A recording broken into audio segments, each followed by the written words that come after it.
يا نبي سلام عليك يا رسول سلام عليك يا حبيب سلام عليك صلوات الله عليك. السلام علیکم ورحمۃ اللہ وبرکاتہ۔ فرض علوم کورس میں کتاب الطہارت یعنی طہارت کے مسائل۔ طہارت کی دو اقسام ہیں، طہارت حقیقی جیسے پانی کے ساتھ طہارت حاصل کرنا، نمبر دو طہارت حکمیہ جیسے تیمم کے ساتھ طہارت حاصل کی جائے۔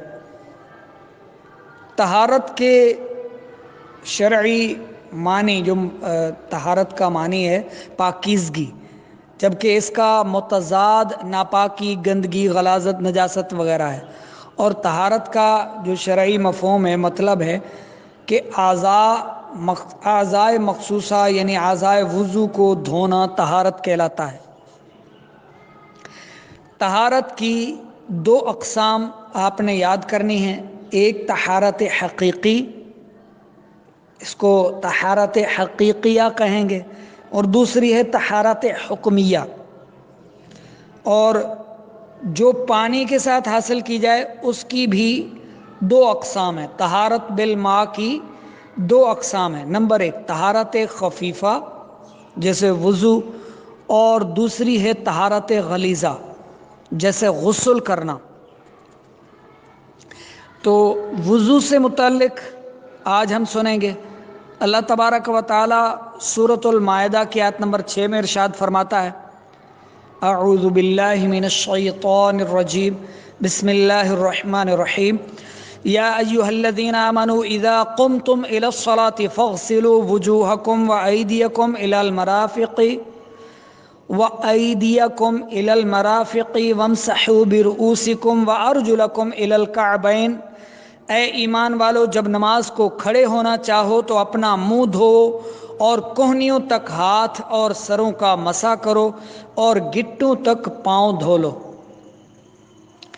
تو یہ وضو کے فرض، وضو کی 14 سنتیں یہ آپ کو تحریری صورت میں مل جائیں گی۔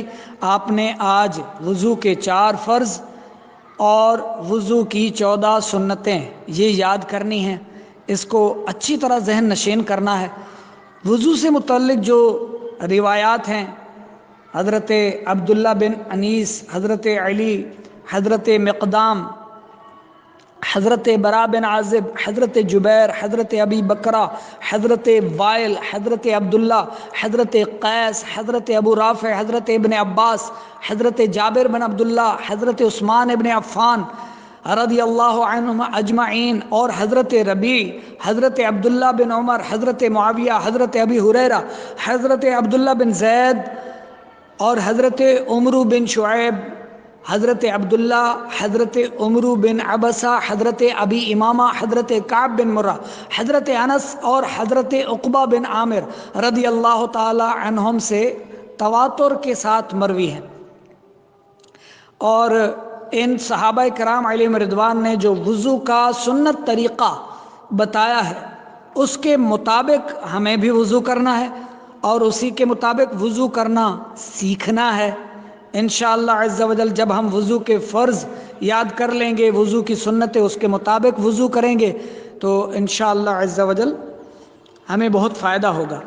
جیسے ایک روایت ہے جس کا مفہوم عرض کر دیتا ہوں کہ ایک اعرابی یعنی دیہات کا رہنے والا سرکار علیہ السلام کی بارگاہ میں حاضر ہوا، عرض کی ہم وضو کیسے کریں؟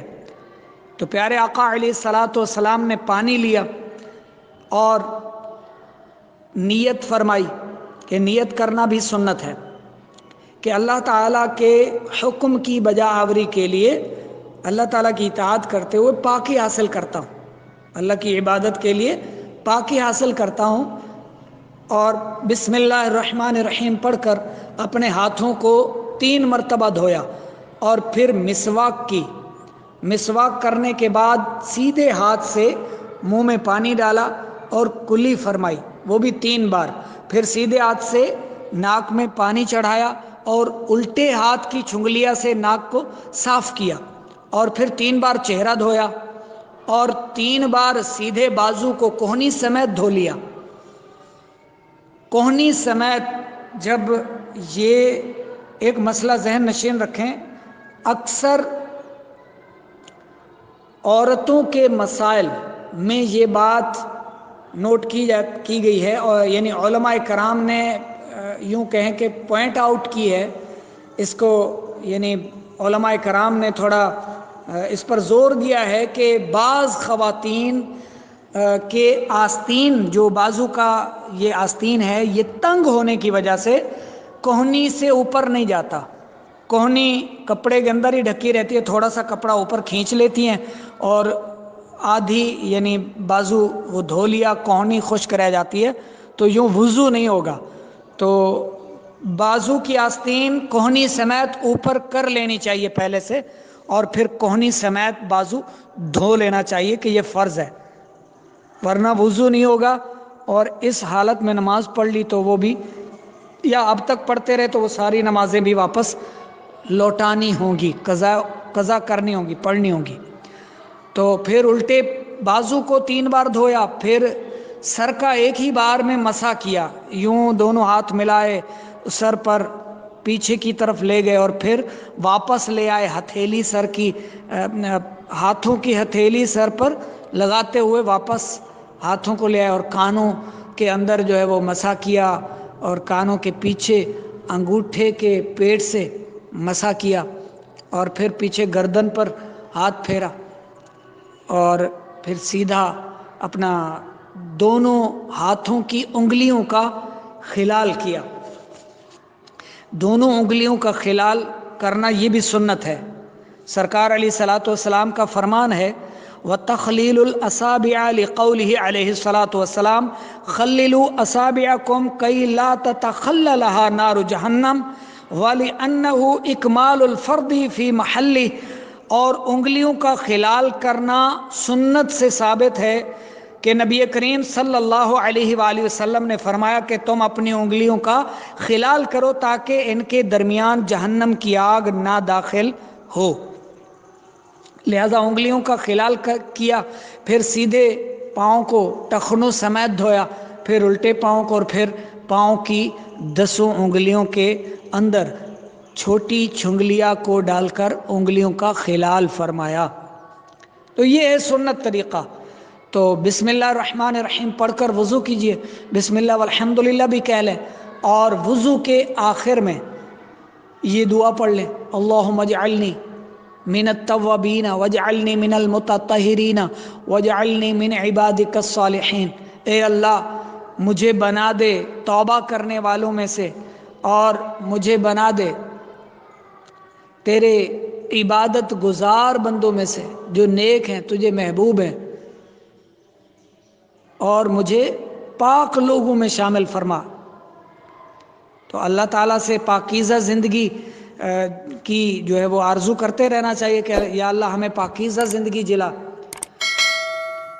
تو آج فرض علوم میں وضو سے متعلق جو عرض کیا گیا، آپ نے تحریری صورت میں بھی آپ کو مل جائے گا، وہ آپ نے 4 فرض اور 14 سنتیں یاد کرنی ہیں. کل پھر انشاءاللہ وضو کے مستحبات اور مکروہات یاد کریں گے انشاءاللہ عز و جل.